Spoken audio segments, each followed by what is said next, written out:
ভাই এতদিন ধরে এই দিনটারই অপেক্ষায় ছিলাম মারা, দুবার বন্যা হতে হতে তিনবারের মতো বন্ধ হয়েই গেল।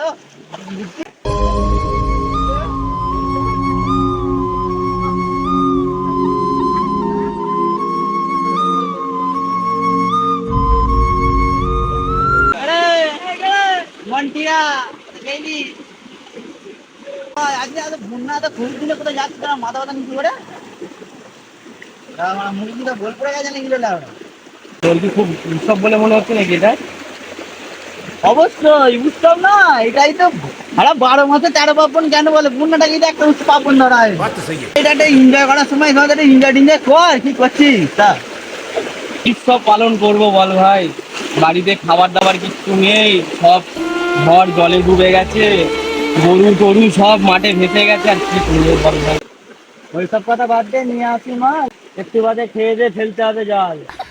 কথা বলছিস, চারিদিকে এত বৃষ্টি, ডিবিনি খাচ্ছে জল, এইভাবে চলতে থাকলে কালকে খাবি কি বল? আরে খাবার চিন্তা, পাড়ায় এসে গেছে গাড়ি, দিচ্ছে চিনি গুড়। একবার খবর নিয়ে দেখ কতজনের বাড়ি হয়ে গেছে টুটমুর। যে যাই বলিস ভাই, বন্যা আমার বছর হচ্ছে। চারিদিকে তাপিয়ে দেখ, গোটা গ্রাম বাংলা কেমন ভেসে যাচ্ছে জলে। আমাদের গরু ছাগল সব ভেসে গেছে জলে, এখন বাড়ি ঘর দর ভেঙে গেছে। তোরা এই কথা বলছিস, কত চাষিদের নষ্ট হয়ে যাচ্ছে চাষ। ওসব বালের কথা বাদ দে, আমার বাপের উঁচু ভিটে নেই কোনো চাষ। ওই জন্যই তো বলছি, কারো পৌষ মাস কারো সর্বনাশ। বালের কথা বাদ দে, তো নিয়ে আসি মদরা।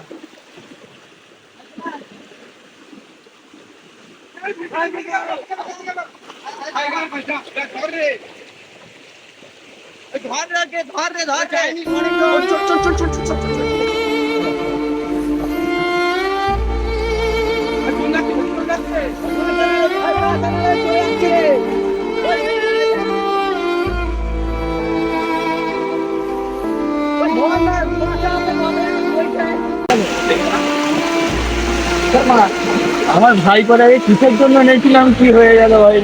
ওই মাকে যে আমি কি জবাব দেবো? দেখলি তো রে ভাই, বলেছিলাম না সবার জন্য, কিন্তু সব জিনিসটা ঝুঁকের হয়নি। সবই তো ঠিক আছে, চল এবার মদ খেয়ে আসিস।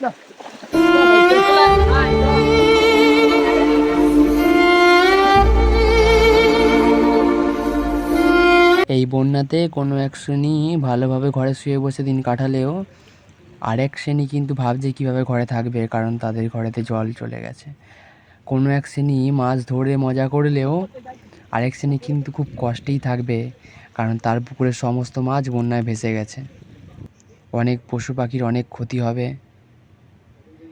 অনেকেই ভাবছে এটা উৎসব, কিন্তু আসলে এটা উৎসব নয়, এটা খুবই খারাপ জিনিস। কারো কারোর জন্য উৎসব মনে হলেও অনেকের জন্য এটা কিন্তু সত্যিই ভয়ানক একটা পরিস্থিতি। যেখানে ছিল ধান ক্ষেত সেখানে শুধুই আজ জল, জানি না ভবিষ্যতে কী বা হবে এর ফল।